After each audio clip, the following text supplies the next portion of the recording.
আমরা ছাঙ্গু লেক চলে এসেছি, আর এটাই হচ্ছে ছাঙ্গু লেক। আর কিছুক্ষণের মধ্যে আমরা ছাঙ্গু লেকে এখানেই দাঁড়াবো। আর আকাশটা পরিষ্কারের জন্য ছাঙ্গু লেকটা একদম অসাধারণ লাগছিল।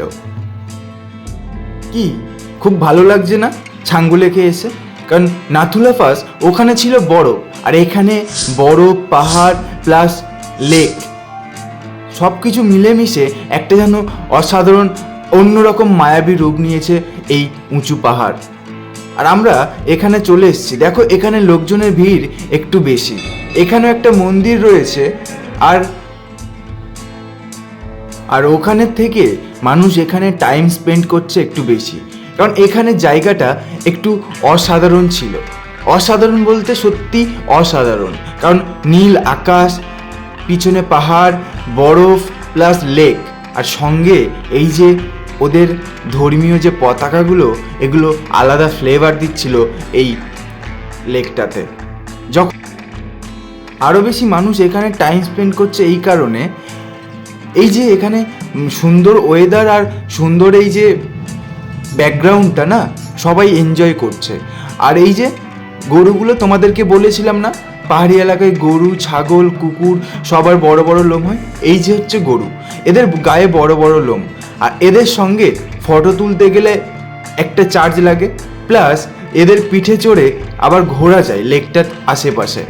তাই মানুষ কিন্তু এখানে বেশি টাইম স্পেন্ড করছে।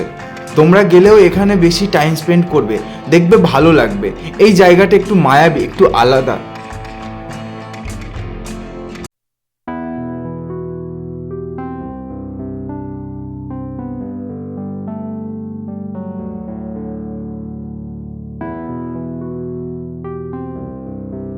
আমরাও এখানে কিছুক্ষণ ফটোশ্যুট করলাম।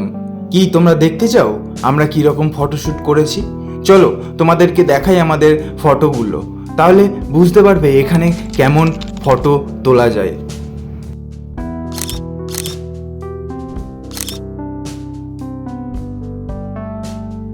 কি ফটোগুলো কেমন লাগলো? ভালো লাগলো না খারাপ লাগলো কমেন্টে জানিও আমাকে। আর এখানে গিয়ে তোমরা অনেকক্ষণ টাইম স্পেন্ড করতে পারো। এই জায়গাটাও প্রপার টাইম স্পেন্ড করার জায়গা। আমরা এখানে অনেকক্ষণ টাইম স্পেন্ড করেছিলাম, কারণ এখানে এসে সবাই ফটো তুলতে ব্যস্ত ছিল। কেউ নিজেদের ফটো তুলছিল, আর কেউ এই মোমেন্টসগুলো ক্যাপচার করছিল স্মৃতি হিসাবে রেখে দেওয়ার জন্য। তাই অনেকক্ষণ টাইম স্পেন্ড করেছিলাম। আর এই যে পতাকাটা দেখে না পাহাড়ের উপরে, সত্যি খুব ভালো লাগছিল, খুব গর্ব ফিল হচ্ছিল যে আই অ্যাম ইন্ডিয়ান। তারপরে আমরা ওখান থেকে বেরিয়ে গেলাম, কারণ এই সকালে আমরা ব্রেকফাস্ট করে গেছি, আর ভালো লাগছিল না, কারণ সবার প্রচণ্ড খিদে পেয়েছিল, কারণ সকালে সেই ব্রেকফাস্ট করে আমরা বেরিয়েছিলাম, আর কারোর সেখানে আর কোনো দোকান ছিল না যে কিছু কিনে খাওয়া যাবে। তো যাই হোক, আমরা চলে এলাম দুপুরের লাঞ্চ সারতে।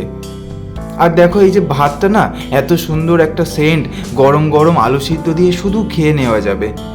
তার সঙ্গে আমাদের ডাল, পাঁপড় ভাজা, আলু ভাজা, আরও অনেক কিছু ছিল। তো চলো এখন লাঞ্চটা সেরে ফেলি। আর কি বলো তো, আমরা বাঙালি না, যেখানে যাই আমরা ভাত, ডাল, আলু ভাজার এগুলোর খোঁজ করি।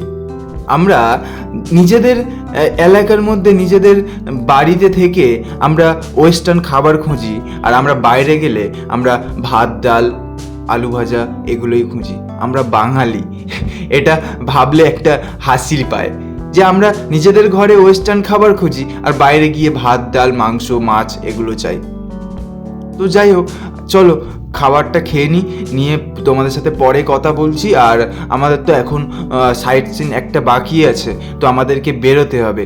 তো চলো খাবার সাথে আজকের গল্পটাও এখানেই শেষ করি, ও অনেকটা সময় লাগবে খেতে। তো চলো আজকের গল্পটা এখানেই শেষ করলাম। তো দেখা হচ্ছে আবার নতুন একটা গল্প নিয়ে, নতুন একটা ভিডিওতে। জানি তোমরা থাকবে না, তাও বারবার বলি, সঙ্গে থেকো, ভালো থেকো, টিল দিন পাশে থেকো। চলো টাটা।